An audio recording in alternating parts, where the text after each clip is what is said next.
Filosofia, como aprendemos no colegiado da luz hermética,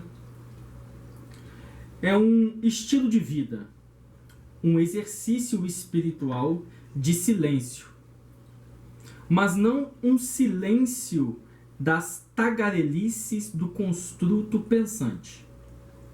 Lógico, esse também, mas um silêncio verdadeiramente espiritual, de tipo superior e inefável a todo conhecimento. Por isso, a prática fundamental de um peregrino é o silêncio. Eu estou evitando de usar a palavra probacionista, como nós sempre utilizamos, e usar a palavra peregrino, que esse era o nome que o Jâmblico dava a todo aquele que começava a estudar na escola dele. Então,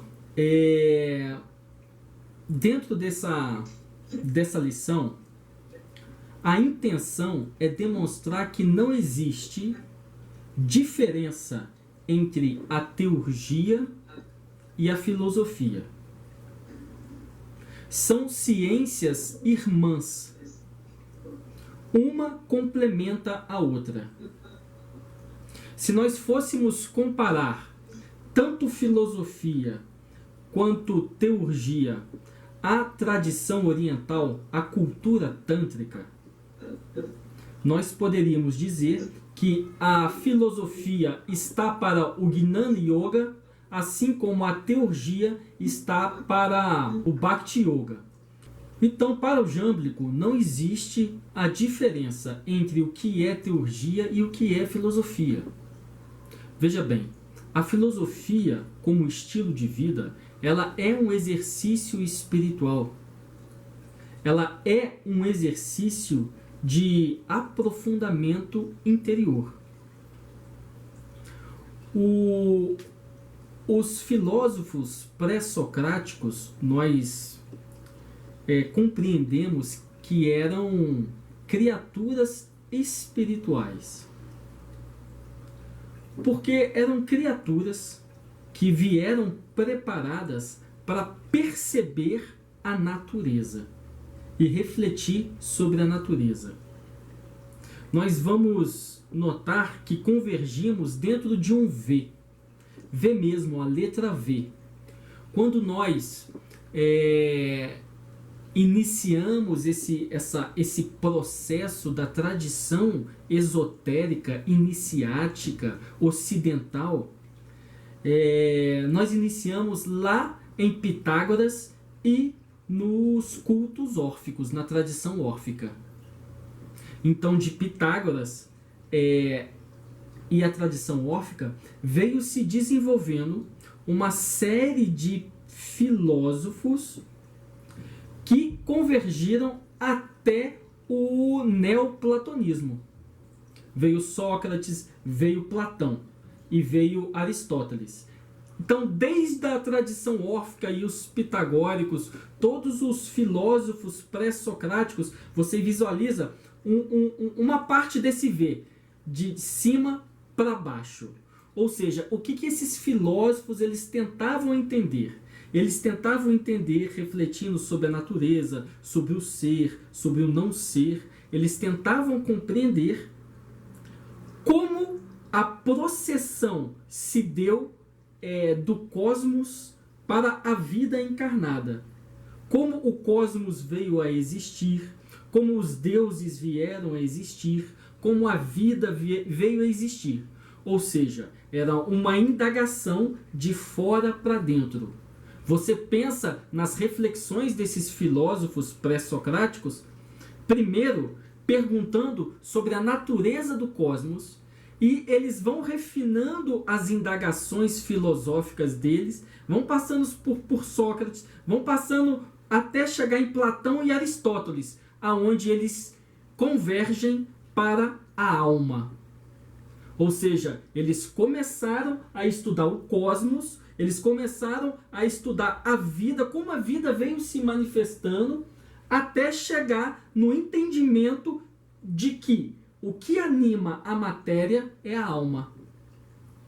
E aí nós chegamos em Plotino e no neoplatonismo. E a partir do neoplatonismo, nós começamos a outra parte do V, de baixo para cima.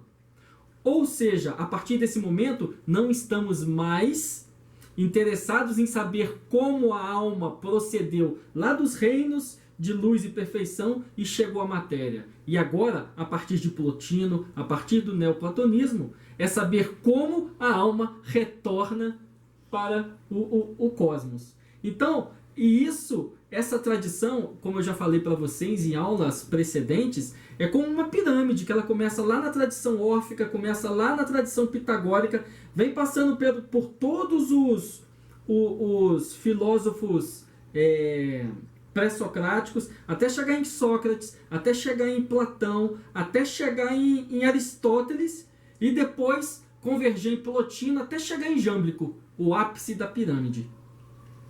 Então nós estamos aí no centro desse V. Porque nós sabemos que o que anima a matéria é a alma. E agora é a nossa intenção, sabemos que a nossa alma caiu aqui na matéria e agora nós precisamos retornar a um. Então estamos no meio desse V e precisamos fazer o caminho do retorno. Então, esse tipo de filosofia não tem distinção de teurgia. Trata-se de um estilo de vida, uma prática espiritual ascética cuja meta é ascensão e retorno ao inefável Uno.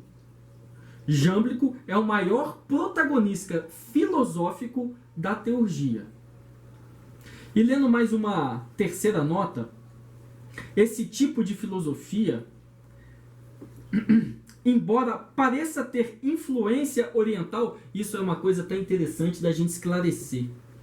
Pouco tempo atrás, teve um membro aí, nosso irmão, que saiu, falando que Plotino foi profundamente influenciado pelo Vedanta.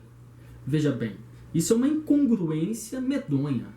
Não existe na história da filosofia uma comprovação real de que os filósofos do Ocidente tenham recebido qualquer influência dos filósofos do Oriente. Na verdade, essa primeira ideia de que os filósofos do Ocidente receberam qualquer influência dos filósofos do Oriente começou no Oriente.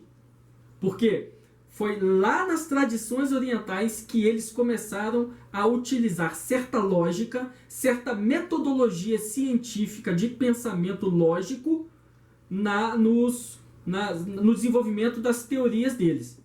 Então, eles mesmos começaram a dizer que influenciaram a filosofia ocidental, quando que foi ao contrário.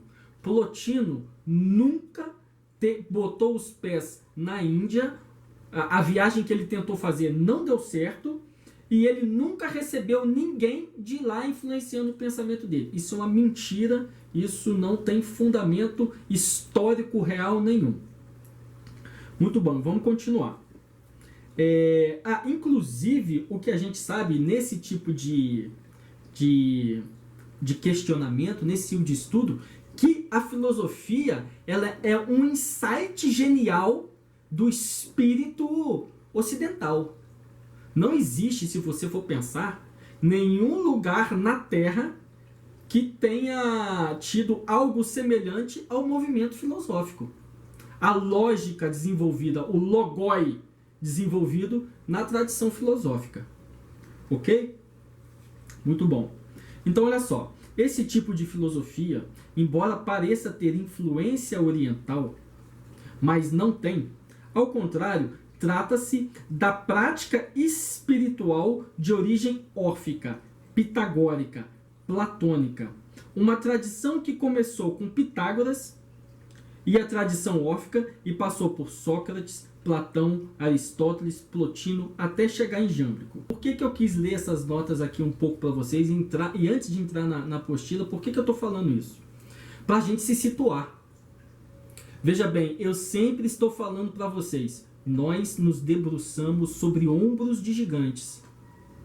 Então nós temos aí os filósofos pré-socráticos, nós temos aí Pitágoras, nós temos aí a tradição órfica, nós temos Platão, Sócrates, Plotino, Aristóteles, Jâmblico, Próculo e vários filósofos de peso, várias criaturas espirituais sobre as quais nós podemos com segurança nos debruçar. Essa é a diferença da tradição que nós estamos seguindo. Nós, com segurança, podemos nos debruçar nos ombros de gigantes. E isso significa que o que nós estudamos tem aí um fundamento metodológico, tem aí um requinte de tradição real. Nós estamos pisando em terra firme.